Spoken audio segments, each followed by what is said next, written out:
living with a target on your back. I really just heartbroken. I'm heartbroken.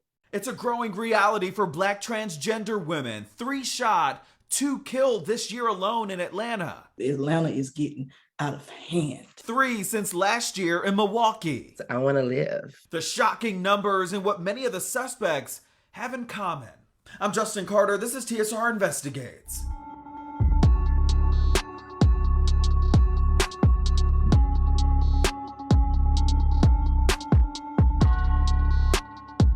The Human Rights Campaign has been tracking a rise in transgender deaths for years now in the United States, and the numbers aren't pretty. A record 57 transgender people were killed in 2021, another 38 in 2022, and the numbers are steadily climbing this year. The majority of them are women of color. It's happening in cities across the country. Transgender violence in Philadelphia. Transgender woman murdered in Pompano Beach. Deadliest year on record. I love Coco to death.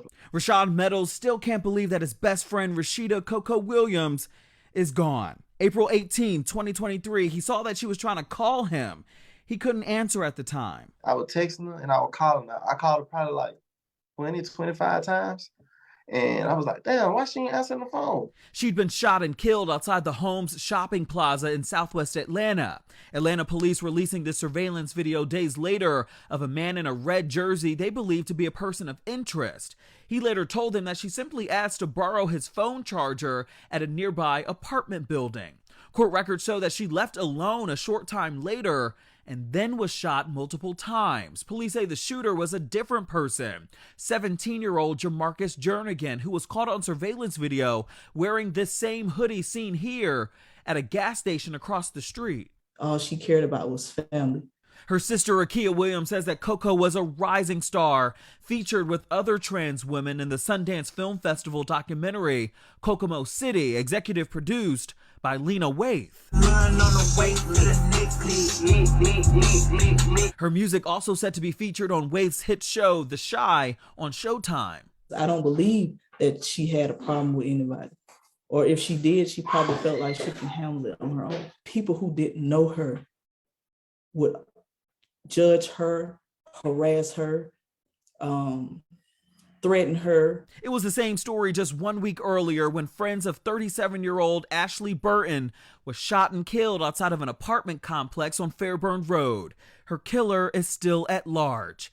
Atlanta police wrote in a statement, quote, "We want you to know that violent crimes are our top priority and our investigators are working hard on each case. We have some of the best investigators in the business and we are confident in their abilities. We're committed to identifying everyone involved in these incidents and bringing those responsible to justice." There were stories circulating and articles circulating around her yelling for help and asking for help from her neighbors, and no one came out in the moment. And Tony Michelle Williams is an Atlanta-based activist, executive director of the Solutions Not Punishment collaboration. What is going on? What's happening is that there is violence and attacks on a policy level, and then there are these brutal murders and attacks on trans bodies, again, within our community and within our city. Oftentimes we think that more visibility keeps us safe. Last year, there were over 40 folks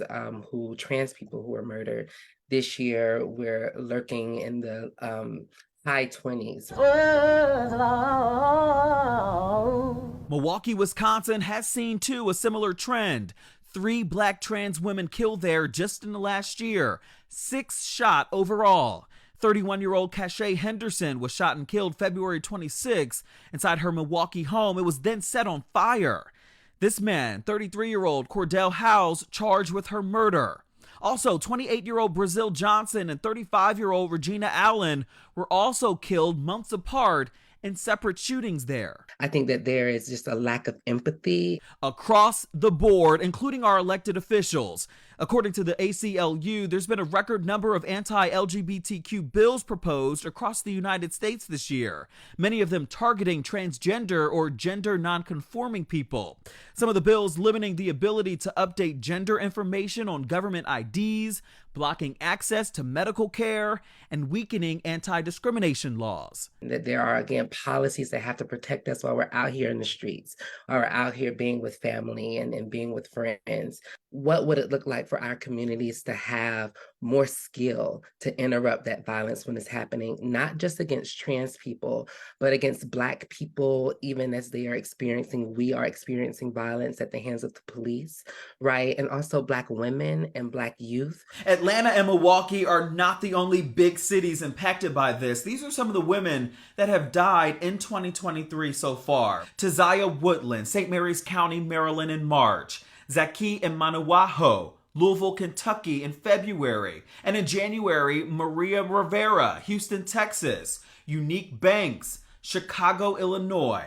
It's also been impacting youth. 1 in 4 Black transgender youth, according to the HRC, has attempted to commit suicide in 2022. It's something that many in the trans community say is fed by lack of acceptance within their families, unequal treatment in the justice system, lack of education, employment, healthcare, and housing.